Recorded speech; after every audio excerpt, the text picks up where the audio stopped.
Halo, selamat pagi semuanya. Pagi. Suaranya boleh dibuka dulu dong biar riuh ramai. Pagi.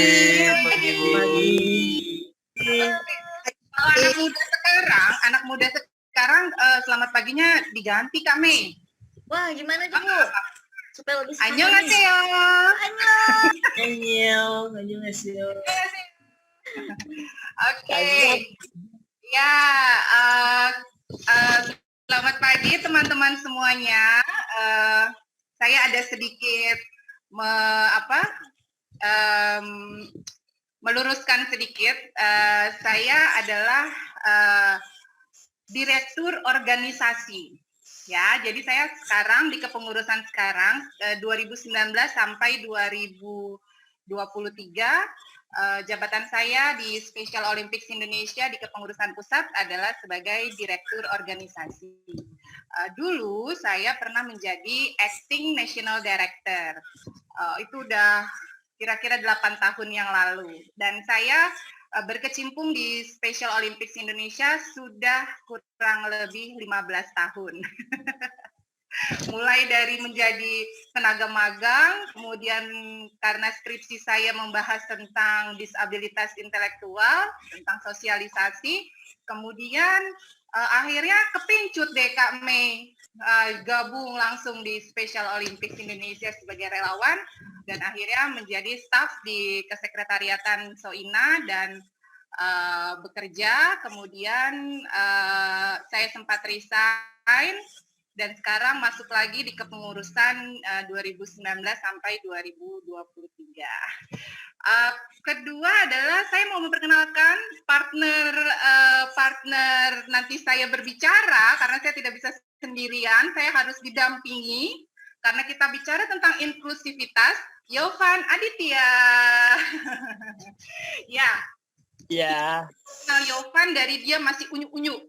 Ya, masih unyu-unyu. Jadi sekarang sudah menjadi seorang bujangan dewasa, ya, yang sudah tentunya sudah bisa mencari nafkah sendiri juga ya, Yovan ya. Ya. Ya, oke. Langsung masih unyu. Ya, sekarang aku yang giliran bicara dulu Yovan ya. Nanti Kaina akan menyerahkan ke Yovan ya. Oke, terima kasih Yovan. Teman-teman semua, kita ngelihat dari judulnya. Oke. Judulnya adalah Building an Inclusive Society. Kalau di bahasa Indonesia kan apa sih? Membangun masyarakat yang inklusi. Apa inklusivitas itu? Ya, inklusivitas itu adalah mengajak masuk, mengikut sertakan. Ya, jadi masyarakat inklusif adalah sebuah masyarakat yang mampu menerima berbagai bentuk keberagaman, ya, keberagaman, perbedaan, serta mengakomodasinya ke dalam berbagai tatanan maupun infrastruktur yang ada di dalam masyarakat. Ya, jadi yang dimaksud dengan keberagaman atau keberbedaan itu apa? Saya nggak mau menyebut keberbedaan deh, keberagaman. Jadi yang dimaksud dengan keberagaman itu ada keberagaman budaya, ada keberagaman bahasa, ada keberagaman gender, ras, suku bangsa, strata ekonomi, macam-macam keberagaman itu. Termasuk di dalamnya adalah keberagaman kemampuan fisik atau mental seseorang. Jadi itu adalah keberagaman. Jadi kemudian yang dimaksud dengan keberagaman dengan kemampuan fisik atau mentalnya, kita menyebutnya dengan istilah disabilitas. Ya, kita menyebutnya dengan istilah disabilitas. Jadi pada intinya kita berada dalam lingkungan yang inklusif, ya, dan harus mempunyai sikap yang inklusif juga, ya, karena kita berada di dalam lingkungan yang inklusif, ya. Jadi karena lingkungan kita inklusif adalah lingkungan sosial masyarakat yang terbuka, ramah, menyediakan hambatan dan menyenangkan, ya. Jadi setiap warga masyarakat tanpa terkecuali saling menghargai dan merangkul setiap perbedaan atau keberagaman. So, inilah dia. Oh, apa nih? Aku nggak bisa.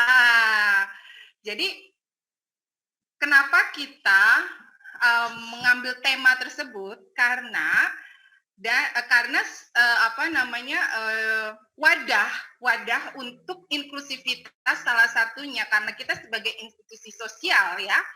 Lembaga ini bernama Special Olympics. Jadi kita nih sekarang mau bicaranya tentang Special Olympics. Jadi lembaga atau media yang bisa mengakomodir masyarakat supaya bisa berinklusi.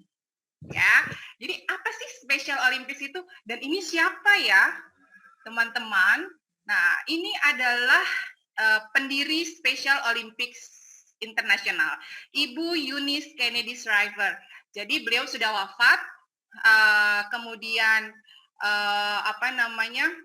aktivitasnya ya dari dulu.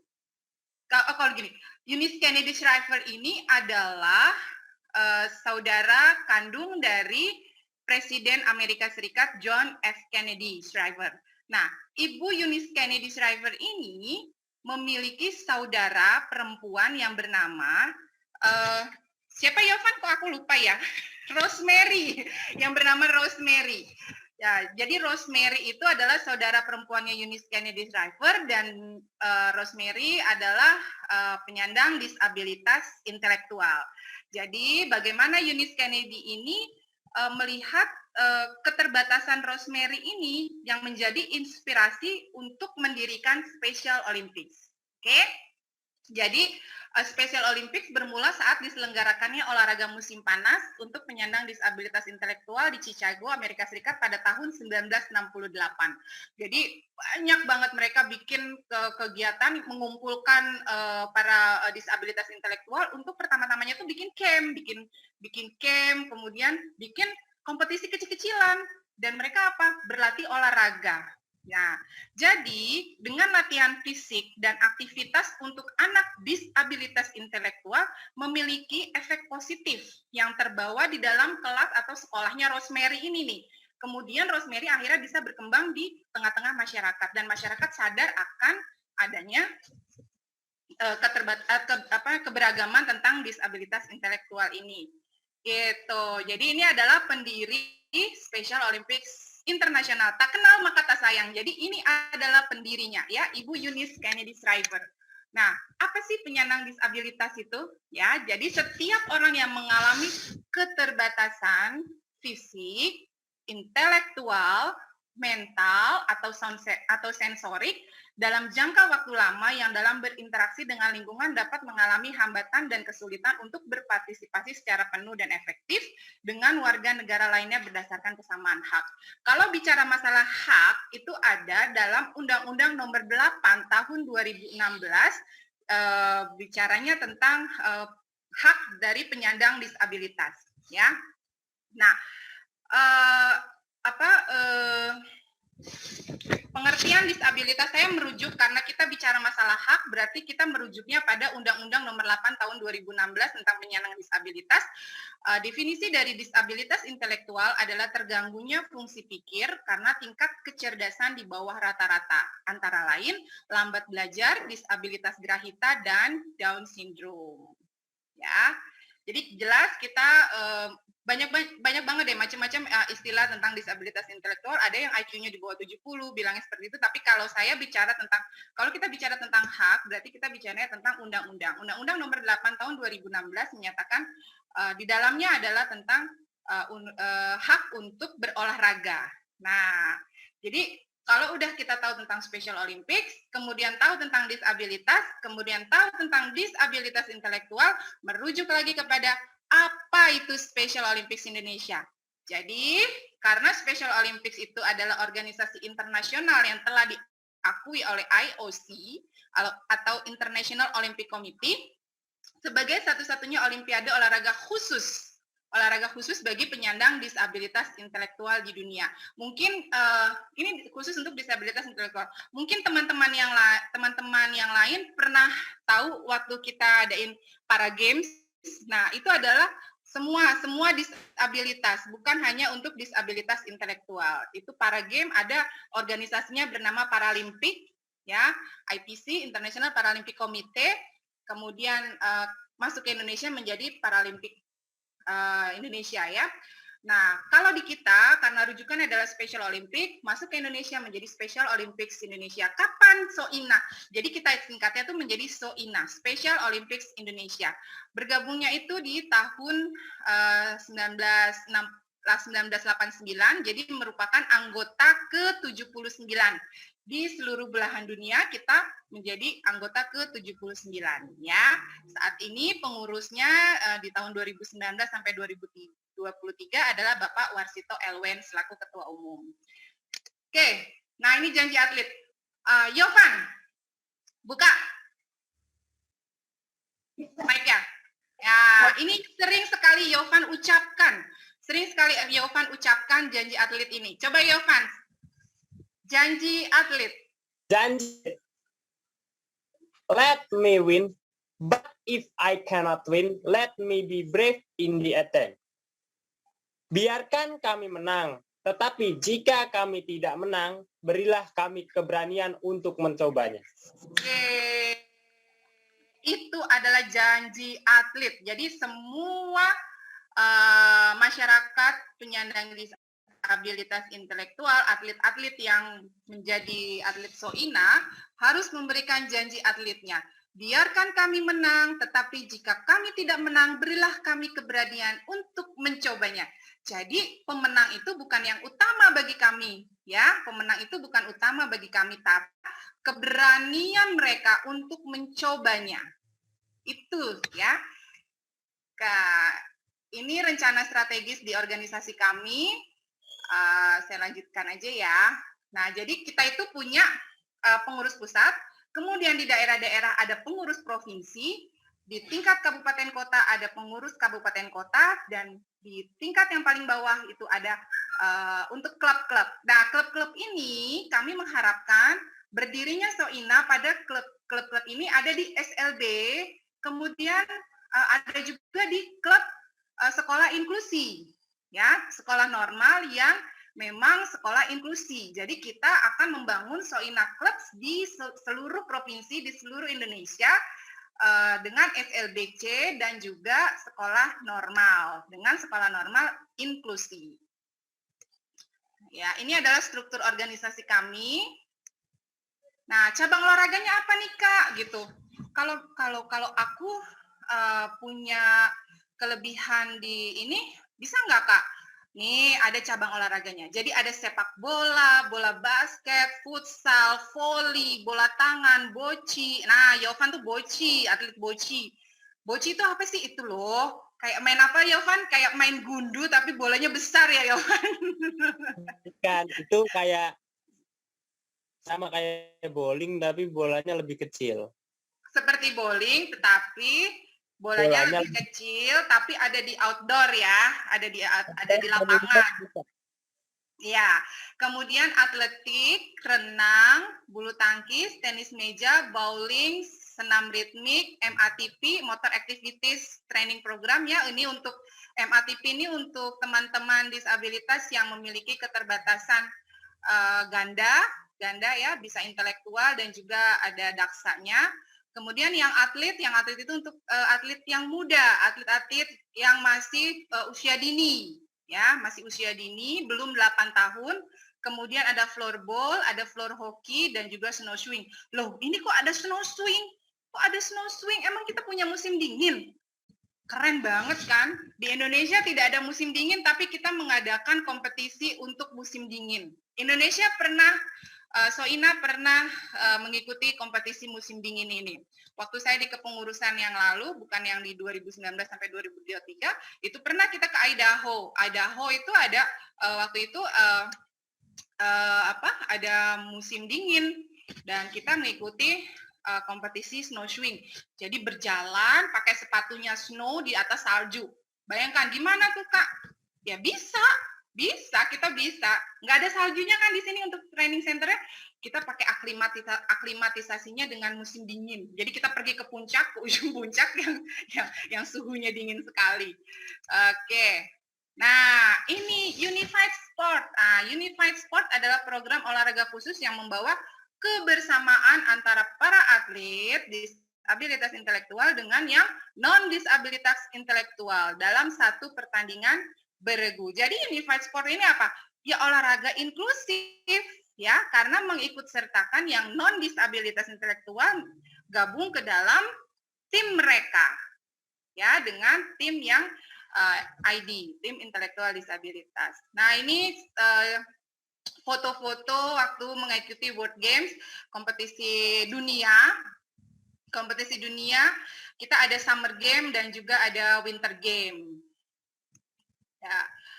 Nah, memang Special Olympics Indonesia itu program utamanya adalah olahraga, ya, karena lihat dari logo Special Olympics, berarti Olimpiade khusus. Berarti kita memang program utamanya adalah sport. Nah, tapi kita juga harus mengikut sertakan program pendukung yang lain, supaya bagaimana masyarakat disabilitas intelektual ini tidak hanya untuk olahraga saja, tapi dia juga diperhatikan masalah kesehatannya. Jadi, kesehatannya itu apa? Jadi, di Soina itu memperhatikan ada yang ada kegiatan yang namanya Special Olympic Healthy Athlete, kesehatan untuk atlet. Nah, itu mengikut sertakan semua relawan dokter untuk turut serta membantu memeriksa atletnya. Nah, kemudian ada Athlete Leadership Program, yaitu program kepemimpinan untuk atlet. Nah, Youth Activation, kegiatan yang sekarang kita sedang selenggarakan. Kemudian Family Support Network, dengan keluarga, kita mengadakan keluarga, dan juga yang atlet, dan juga ada seni budaya. Nah, ini contoh-contoh kegiatan healthy atlet kita. Jadi mereka diperiksa matanya, diperiksa giginya, diperiksa telinganya, diperiksa kesehatan kakinya. Ini biasanya kegiatan healthy atlet ini diselenggarakan sebelum mengadakan kompetisi. Jadi saat mengadakan kompetisi, misalnya ada Porda nih, Pekan Olahraga Daerah, misalnya di Provinsi Sumatera Utara, di Medan. Nah, itu penyelenggaraan kompetisinya, Pordanya misalnya selama 4 hari. Nah, hari pertama mereka masuk camp, mereka masuk Wisma, hari pertamanya kita mengadakan kegiatan healthy athlete. Itu mendatangkan dokter-dokter lokal, dokter-dokter yang ada di Sumatera Utara, yang ada di Medan gitu, untuk membantu menjadi relawan. Ya, ini yang tadi saya sebutkan ya. Nah, ini dia ALPS. ALPS adalah pelatihan kepemimpinan bagi para atlet bertalenta khusus atau disabilitas intelektual agar memiliki kesempatan untuk berkiprah aktif menjadi pengurus organisasi atau official pertandingan, pelatih, relawan, juru bicara, dan lain-lain. Jovan, aku mau kamu yang bicara tentang ALPS, karena kamu harus bertanggung jawab ada di foto ini. Athlete Leadership Program adalah program pendukung yang dimana memberikan kesempatan untuk para penyandang disabilitas intelektual untuk berkarya di luar olahraga. Tujuan program ini agar penyandang disabilitas juga bisa didengar oleh masyarakat umum tentang apa sih keluhannya, bahkan bisa juga jadi penyampai pesan ke pengurus pusat. Jadi misalnya nih aku nih ya, misalnya aku lihat atlet-atlet yang lain butuh apa sih, terusnya mereka tuh setelah olahraga mau ngapain lagi sih, aku yang ngomong sama pengurus pusat. Wow, jadi penyambung lidah gitu untuk teman-teman kamu. Pak, Bu, ini gimana langkah selanjutnya untuk para atlet-atlet setelah mereka selesai mengikuti event internasional maupun nasional, kan pasti membutuhkan yang namanya pekerjaan, karena atlet itu tidak selamanya akan jadi atlet, akan ada regenerasi. Kamu kapan sih masuk di aku mau tanya, kamu pertama kali masuk di Soina tahun 2006. Tahun 2006 kamu sudah menjadi atlet Soina. Kemudian kamu masuk ke program ALPS tahun 2006, tepatnya bulan Wow. Hebat Maret. ya? Wow, masih mengingat ya, waktu itu kita bulan Maret kita masuk program ALPS ini masuk ke Indonesia dari Special Olympics Internasional, kemudian diadopsi di Soina di tahun 2006. Kemudian karena kita melihat kemampuan yang dimiliki oleh Yovan untuk dapat speak up gitu, untuk dapat berbicara. Nah, kemudian kita mengajak Yovan untuk menjadi partisipan di kegiatan ALPS ini. Nah, kegiatan ALPS ini yaitu kegiatan untuk melatih kepemimpinan dia, untuk bisa bicara, untuk menjadi public speaker, kemudian bisa menjadi ambasador di teman-temannya. Di sini juga saya lihat ada partisipan yang lain, yaitu ada Stefani. Stefani adalah atlet renang kita. Coba bisa dipin nggak, Stefani? Mana mukanya Stefani? Halo. Hai, Stefani. Halo Kak Ina, apa kabar? Bisa dipin nggak, panitia bisa ngepin mukanya Stefani nggak? Aku mau biar teman-teman semua bisa lihat artis Soina kita. Bisa nggak teman-teman panitia lihat mukanya Stefani? Stefani Handoyo ini atlet renang juga, dan malahan Stefani adalah IGM ya, International Global Messenger ya di Iya SOI. Kak. Oke. Ada ya, udah kelihatan belum ya Stefaninya? Sudah Kak, Kelihatan sudah. kok ini Kak. Saya Sudah. hadir. Oke. Yes. Stefani ini adalah atlet renang kita dan juga sudah menjadi IGM ya, International Global Messenger. Nah, itu makanya teman-teman semua dari seluruh provinsi atlet-atlet come and join us, and kalian harus berlatih olahraga secara terus-menerus karena ini adalah olahraga yang harus repetitif, harus berulang-ulang supaya kalian terus mengingat. Kemudian kondisi fisik, kondisi otot kalian juga harus di maintain gitu ya dengan baik. Oke. Nah, ini Family Support Network, kita juga tidak lepas tuh program peran keluarga di dalam tingkat pencapaian disabilitas intelektual. Ini yang atlet adalah program yang dirancang untuk memperkenalkan anak-anak ID yang di bawah 8 tahun terhadap olahraga sebelum mereka siap untuk berkompetisi. Jadi kita latih dulu fisiknya, motoriknya supaya menjadi kuat dulu nih, otot-otot tangan, otot kaki. Kemudian yang paling penting adalah sosialisasinya, dan orang tua itu harus harus membuka diri bahwa ini loh anak saya. Saya bangga dengan anak saya mau anak saya ikut di kegiatan Special Olympics untuk berbaur dengan sesama, dengan teman-temannya, dan mengenal lingkungan luar. Nah, makanya di situ dibutuhkan peran keluarga. Nah, ini adalah yang atlet, program untuk anak usia dini ya. Ini siapa ya, foto siapa ya? Youth Activation. Ya, ini adalah atlet basket kita, kalau nggak salah ini atlet DKI. Yovan kenal yang di tengah-tengah? Nggak tahu. Kami kenal. Ya, ini adalah Youth Activation. Nah, kalian semua yang ada di sini, yang pemuda-pemudi yang gabung ya, yang non ID yang gabung di sini, itu kita bilangnya adalah youth leader. Jadi kalian adalah pemuda-pemudi ya, pemuda-pemudi yang mau untuk berinklusi terhadap teman-teman ID. Ya, pendekatannya apa? Jadi outcome inklusif itu adalah pemuda, inklusif sport adalah outcome-nya pemuda tanpa ID, non-ID ya, lebih banyak bersikap positif terhadap rekan mereka dengan rekan mereka yang ID. Pemuda ID supaya mereka menjadi lebih percaya diri dan merasa disertakan. That is inklusifnya.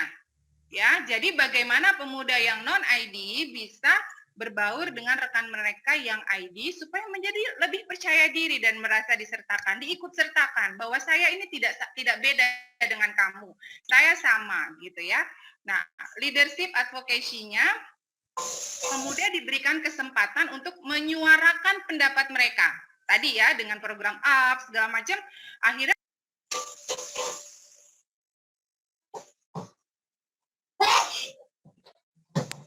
kenapa aku di-unmute? Sorry, aku udah sampai di mana tadi ya? Leadership advocacy. Thank you, Yovan. leadership dan advokasi. Jadi outcome-nya adalah bagaimana pemuda ini diberi kesempatan untuk menyuarakan pendapat mereka, berbagi gagasan dan menjadi bagian dari gerakan inklusif yang lebih besar.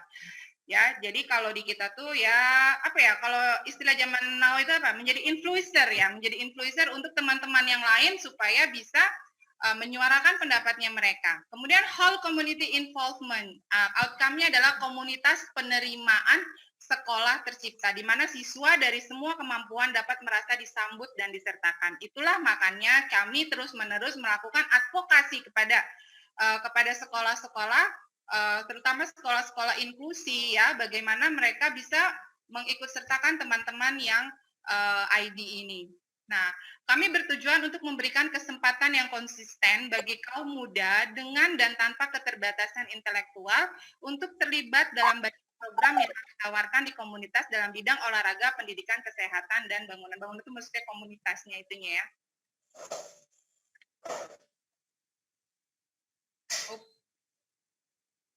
Wes, kenapa? Oke. Ya, kita membangun adanya budaya youth activation, ada educate, motivasi, dan aktivasinya bagaimana. Jadi provide-nya itu memberikan kesempatan dan strategi bagi generasi muda dan sekolah untuk membantu mereka memahami potensi. Jadi yang harus kita ketahui adalah sekolah ini atau teman-teman youth ini tahu nggak nih, gitu, tahu nggak jadi potensi yang ada pada teman-teman ID ini. Dan cara mereka untuk menjadi agen aktif perubahan di komunitas lokal, nasional, dan global. Energize-nya apa? Memberikan semangat kepada orang muda untuk melepaskan potensi kepemimpinan kreatif mereka, untuk menerima, menghargai, dan menganjurkan, dan untuk orang-orang, mohon maaf ini saya masih pakai ini, sebenarnya sudah tidak boleh ya, penyandang disabilitas intelektual dengan olahraga inklusif yang berfungsi sebagai komponen pengalaman. Stimulatnya bagaimana? Bagaimana kita merangsang pendekatan baru untuk berbagi pengalaman, terlibat dalam aksi masyarakat dan perubahan kebijakan. Ya, ini beberapa contoh action dari Unified Sport. Jadi dalam satu tim itu, misalnya Kak Mei, terus Kak Satya, kemudian Kak Stefanus gabung nih sama tim basketnya atau tim basketnya Yovan. Kemudian siapa saya tadi lihat ada nama-nama teman-teman atlet kita yang dari Jawa Timur, ada atlet kita yang dari Medan.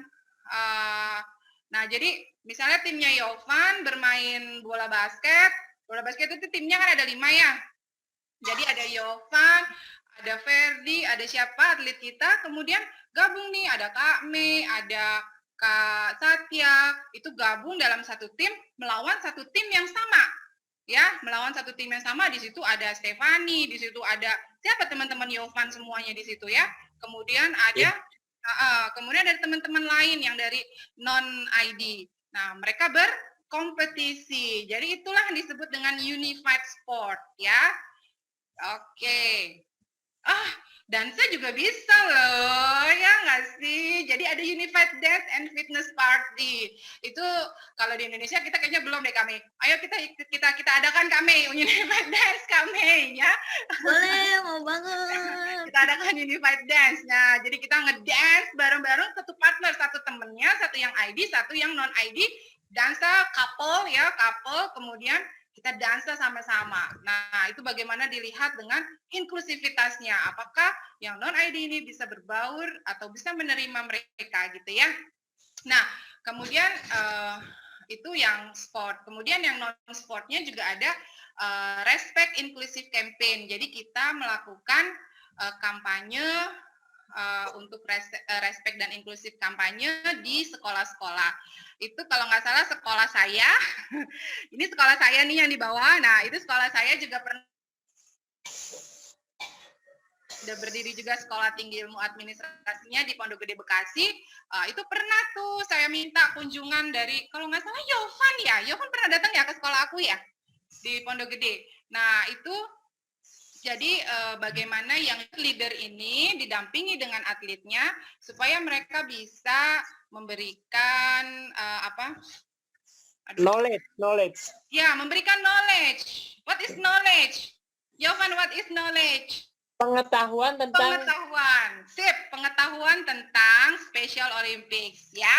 Jadi mereka kolaborasi tuh atlet leadernya, youth leadernya dengan atlet leadernya berkolaborasi untuk memberikan kampanye terus-menerus. Jadi dengan anti-R ini apa ya? Anti retarded. Jadi kita tidak boleh lagi menggunakan kata retarded atau keterbelakangan ya. Jadi kita menggunakannya adalah disabilitas intelektual atau anak bertalenta khusus. Oke, jadi kita terus-menerus mengkampanyekan anti-R. Anti-R itu adalah anti-retarded ya. Nah, selain itu bisa menjadi duta kesehatan, health ambassador. Ya, di kegiatan healthy athlete tadi, sudah yang awal-awal saya bicara tadi, healthy athlete. Kemudian youth leader ini, teman-teman youth leader ini bisa menjadi relawan untuk kegiatan healthy athlete. Jadi mereka bisa menjadi ini salah satu tes buta warna ya. Jadi tes buta warna, jadi untuk kesehatan matanya, jadi dites apakah teman-teman yang mau berkompetisi ini ada gangguan pada kesehatan matanya. Nah ini salah satu juga contoh kerjasama dengan PMI, Red Cross Lines Inclusive. Jadi ini dia merangkul ya, bekerja sama dengan PMI. Ini melakukan apa nih, kegiatan apa nih, CPR ya, pernafasan. Kalau misalnya atlet kita pada saat renang gitu, tiba-tiba tenggelam, harus di CPR. Nah, teman-teman youth leader ini sudah di-train di PMI untuk bagaimana bisa melakukan CPR ya. Nah, ya, terus bisa juga melakukan kegiatan fundraising activity, melakukan kegiatan cari dana ya, karena tidak lepas bahwa selain sumber daya manusia, kita juga membutuhkan sumber daya finansial. Karena di keanggotaan Special Olympic Indonesia, kami tidak memungut bayaran. Kami tidak memungut bayaran untuk atlet-atlet yang mau berlatih di setiap klub-klubnya ya. Jadi tidak ada bayaran, maka dari itu membutuhkan organisasi supaya bisa berjalan, membutuhkan fundraising, membutuhkan pendanaan. Nah, yang terakhir, ini puncaknya adalah social and traditional media. Jadi kamu, kalian, hai guys, karena ini anak-anak muda ya, jadi dari web 1 sampai dengan web 4 ya, sudah web satunya, webinar satunya sudah, tadi Kak Mei bilang sudah membuat ide atau merencanakan konten sosmed ya Kak Mei. Kemudian yang kedua memahami algoritma medsos. Terus webinar ketiga membuat copywriting. Webinar keempat membuat desain grafis ya dan penciptaan konten video. Ini tujuannya supaya teman-teman semua bisa bantu kita untuk mempublikasikan kegiatan Special Olympics Indonesia gitu. Jadi karena sosmed ini sangat penting, apalagi zaman sekarang Kak Mei, yang namanya anak muda itu megang handphone berapa jam coba sehari, apalagi dengan kegiatan online seperti ini ya Kak Mei. Ya, jadi sampai 8 hari. Ya, jadi pegang handphone aja. Nah, daripada megang handphone terus Jovan mainnya apa? Stefani mainnya apa? Roblox. Apa? Adobe. Main Facebook dan Instagram. Iya. Nah, lebih baik kita bikin konten untuk mensuarakan tentang Special Olympic, inklusivitas Special Olympics Indonesia ya. Gitu. Terus ini jadi dampak yang ingin kita hasilkan dari sekolah dan komunitas ini adalah bahwa mereka bisa nah ini adalah dampak. Jadi kita ingin sasaran atau targetnya adalah di sekolah-sekolah dan di komunitas. Di sekolah-sekolah, di komunitas kita membuat klub-klub, kemudian ada Unified Sport Team, kemudian ada Youth Activities Committee-nya, ada panitianya gitu, ada panitia untuk para youth ini, kemudian bisa menjadi in-age atau involved student, jadi bisa